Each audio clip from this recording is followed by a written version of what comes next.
Assalamualaikum warahmatullahi wabarakatuh. Kami dari Teknik Informatika Universitas Tanjung Pura Pontianak akan memberikan presentasi tentang materi karakteristik dan fungsi set instruksi. Sebelumnya, kami akan memperkenalkan diri terlebih dahulu. Nama saya Natasha Azara Aprilia. Halo, perkenalkan, nama saya Grace Stella. Perkenalkan, nama saya Farhan Pratama. Nama saya Arizandika. Presentasi kali ini akan dibagi menjadi 5 submateri. Yang pertama yaitu karakteristik instruksi mesin. Yang kedua, jenis-jenis operan. Yang ketiga, jenis data Intel x86 dan ARM. Yang keempat, jenis operasi. Dan yang kelima, tipe operasi Intel x86 dan ARM.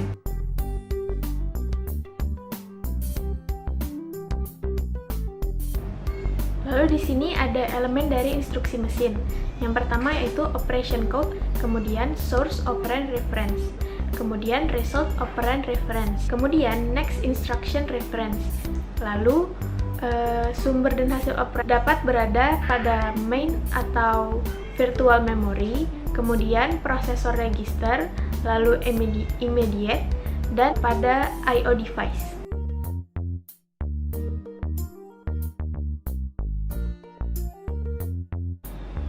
Selanjutnya ada representasi instruksi. Di dalam komputer, setiap instruksi diwakili dengan urutan bit. Selama instruksi berlangsung, instruksi dibaca register instruksi atau IR dalam prosesor. Opcode atau operation code dipresentasikan dengan singkatan yang disebut mnemonic yang menunjukkan operasi. Di antaranya itu sebagai berikut. Yang pertama ada add yang artinya tambah, sub yang artinya kurang, kemudian ada mul yang artinya kali, ada div yang artinya bagi, load yang berarti memuat data dari memori, kemudian store yang berarti menyimpan data ke memori. Selanjutnya, ada jenis instruksi. Sebuah instruksi dapat diekspresikan dalam bahasa seperti BASIC atau Fortran. Sebagai contohnya yaitu X sama dengan X ditambah Y. Jika kita asumsikan satu set instruksi mesin sederhana, maka operasi ini dapat dicapai dengan 3 buah instruksi. Komputer harus memiliki instruksi yang memungkinkan pengguna untuk merumuskan tugas pemrosesan data apapun. Berikut ini merupakan jenis dari instruksi. Yang pertama itu pemrosesan data, kemudian penyimpanan data, yang ketiga perpindahan data, yang terakhir kontrol. Kemudian ada jumlah alamat. Satu di antara cara untuk menggambarkan arsitektur prosesor yaitu dari segi jumlah alamat yang terkandung dalam setiap instruksi. Di sini ada 3 contoh format instruksi alamat yang mungkin diperlukan dalam suatu instruksi. Yang pertama yaitu format instruksi 3 alamat, kemudian format instruksi 2 alamat, kemudian yang terakhir format instruksi 1 alamat. Untuk jenis ini, alamat kedua harus diimplisitkan terlebih dahulu. Lebih sedikit alamat per instruksi, maka menghasilkan instruksi yang lebih sederhana. Kemudian di sini, contoh perbedaan dari ketiga jenis tadi. Selanjutnya yaitu desain set instruksi. Satu di antara aspek yang paling menarik dan paling dianalisis dari desain komputer yaitu desain set instruksi. Set instruksi mendefinisikan banyak fungsi yang dilakukan oleh prosesor dan dengan demikian memiliki pengaruh signifikan terhadap implementasi prosesor. Set instruksi adalah alat programmer untuk mengendalikan prosesor tadi. Berikut ini merupakan masalah-masalah yang terjadi pada desain yang mendasar. Yang pertama yaitu repertori operasi, yang kedua yaitu jenis data, yang ketiga format instruksi, dan yang terakhir yaitu pengalamatan. Masalah-masalah ini saling berkaitan dan harus kita pertimbangkan bersama pada saat merancang set instruksi. Jadi di sini saya akan menjelaskan tentang apa saja sih jenis-jenis dari operan. Jadi jenis-jenis dari operan terdapat 3 teman-teman, yaitu ada angka, ada karakter, dan ada data yang logis atau logical data. Yang pertama ada angka. Tipe data ini merupakan tipe data umum yang sudah digunakan oleh semua bahasa mesin. Terdapat 3 jenis tipe data ini, yaitu binary floating point, binary integer, dan desimal. Yang kedua ada karakter. Karakter merupakan bentuk data umum yang menggunakan teks ataupun tipe data string.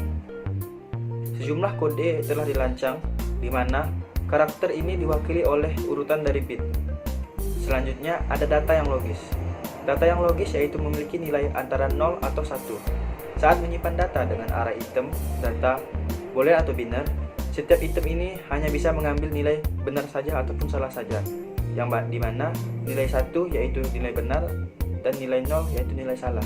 Jadi saat kita ingin menyimpan data dengan array dengan item data boolean ataupun biner, setiap item ini hanya bisa mengambil nilai benar saja ataupun salah saja, di mana nilai benar itu 1 dan nilai salah itu 0. Baiklah, selanjutnya saya akan menjelaskan tentang jenis-jenis data dari Intel x86 dan ARM.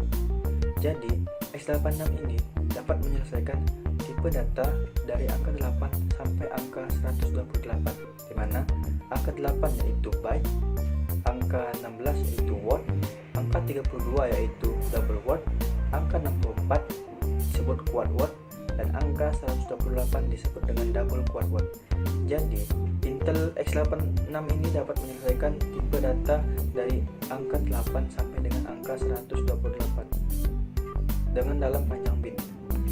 Ada beberapa jenis-jenis dari datanya yaitu sebagai berikut, di mana pertama paket byte dan paket byte integer, sampai dengan paket quad word dan paket quad word integer, dan paket single precision floating point dan double precision floating point.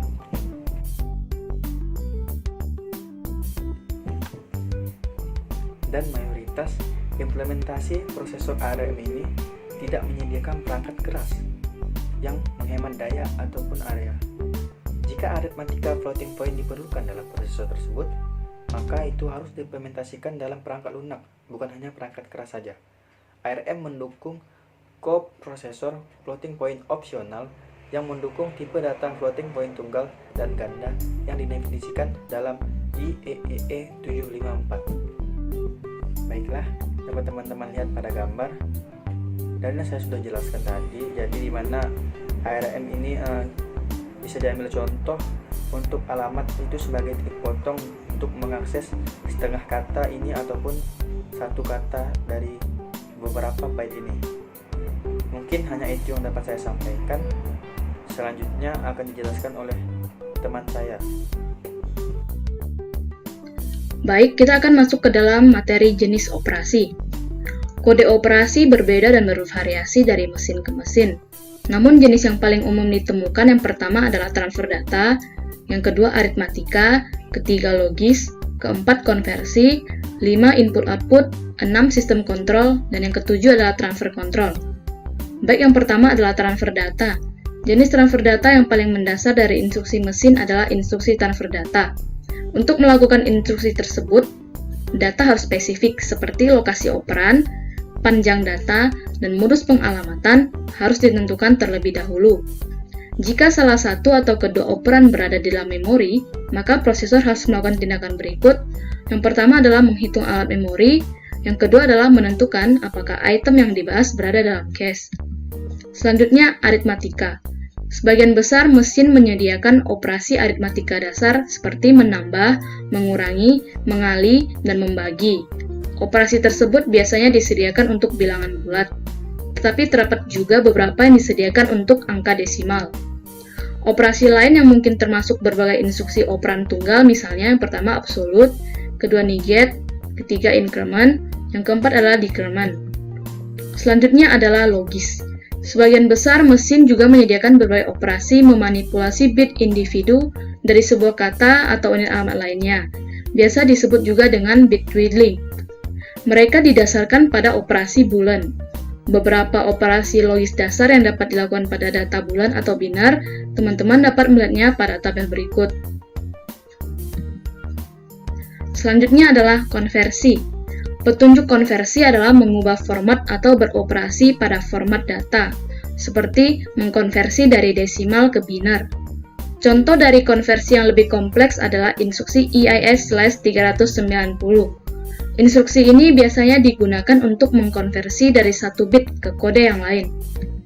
Selanjutnya adalah input-output atau I/O. Input adalah semua data dan perintah yang dimasukkan ke dalam memori komputer untuk selanjutnya diproses lebih lanjut oleh prosesor. Output adalah data yang telah diproses menjadi bentuk yang dapat digunakan. Artinya, komputer memproses data-data yang diinputkan menjadi sebuah informasi. Selanjutnya adalah sistem kontrol. Instruksi kontrol sistem adalah mereka yang dapat dijalankan hanya sementara oleh prosesor jika dalam keadaan istimewa atau hanya mengeksekusi program di daerah istimewa khusus memori. Biasanya instruksi ini disediakan untuk penggunaan operasional sistem. Contoh operasi dalam sistem kontrol adalah yang pertama, instruksi untuk membaca atau memodifikasi perlindungan penyimpanan kunci, seperti yang digunakan dalam EIS/390. Yang kedua adalah akses untuk memproses blok kontrol dalam sistem multiprogramming. Yang terakhir adalah transfer control. Transfer control dilakukan oleh prosesor dengan tujuan untuk memperbarui program yang mengandung beberapa instruksi dalam memori. Berikut beberapa contoh kegiatannya. Yang pertama, dalam penggunaan praktis komputer. Kita memerlukan ribuan atau jutaan instruksi untuk dapat mengimplementasikan sebuah aplikasi. Yang kedua adalah dalam pengambilan keputusan. Urutan instruksi menghitung akar kuadrat dari angka. Pada awal urutan, tanda nomor akan diuji terlebih dahulu. Jika nomor tersebut negatif, maka perhitungan tidak dilakukan. Tapi jika terdapat kondisi kesalahan, maka akan segera dilaporkan. Berikutnya tentang tipe operasi Intel x86 dan ARM. Sejak tahun 80-an, sistem operasi komputer didominasi oleh prosesor dengan set atau instruksi perintah bernama x86 yang dikembangkan oleh Intel dan hanya dilisensikan ke beberapa perusahaan, salah satunya adalah AMD. Fungsi pemberian lisensi tersebut adalah untuk mencegah adanya monopoli pasar. Arsitektur x86 saat ini mendominasi komputer desktop, komputer portable, dan pasar server sederhana. x86 menyediakan berbagai jenis operasi yang kompleks, termasuk sejumlah instruksi khusus. Maksudnya adalah menyediakan alat bagi penulis compiler untuk menghasilkan terjemahan bahasa mesin yang dioptimalkan dari program bahasa tingkat tinggi. x86 menyediakan 4 instruksi untuk mendukung pemanggilan prosedur atau pengembalian, yaitu call, enter, leave, dan return. Berbeda dengan Intel yang pelit lisensi, ARM bekerja sama dengan perusahaan lain seperti Qualcomm, Apple, Samsung, dan lain-lain untuk membuat prosesornya. Jadi, perusahaan itu membeli desain dari prosesor ARM dan mengintegrasikan dengan teknologinya sendiri. Namun, modifikasi dari Apple termasuk yang paling hebat karena mampu menyaingi Core i series. Intel mengekang erat lisensi x86 ini agar tidak disebarkan pihak lain mengingat prosesor x86 ini bisa melakukan banyak instruksi yang kompleks dalam satu waktu. Sedangkan prosesor ARM didesain untuk menjalankan instruksi yang sederhana. Jadi, prosesor ARM tidak perlu melakukan banyak hal seperti menyortir dan mengatur perintah layaknya prosesor x86 untuk mencapai tujuannya. Jika diibaratkan, x86 adalah orang yang perfeksionis. Misalnya, ketika menyuruh x86 membantu pindah rumah, x86 akan bertanya terlebih dahulu, harus diapakan ini barang kotornya, ini meja-meja mau dibongkar dulu atau tidak, berapa kardus yang dibutuhkan, mencatat kemungkinan baik dan buruk yang terjadi saat perjalanan pindah, dan lain-lain. Sedangkan ARM adalah orang yang to the point. Misalnya kita meminta ARM untuk membantu memindahkan rumah. Si ARM ini akan segera melakukan packing, masukkan barang ke kardus, terus membawanya ke rumah baru, lalu ditata sesuai permintaan.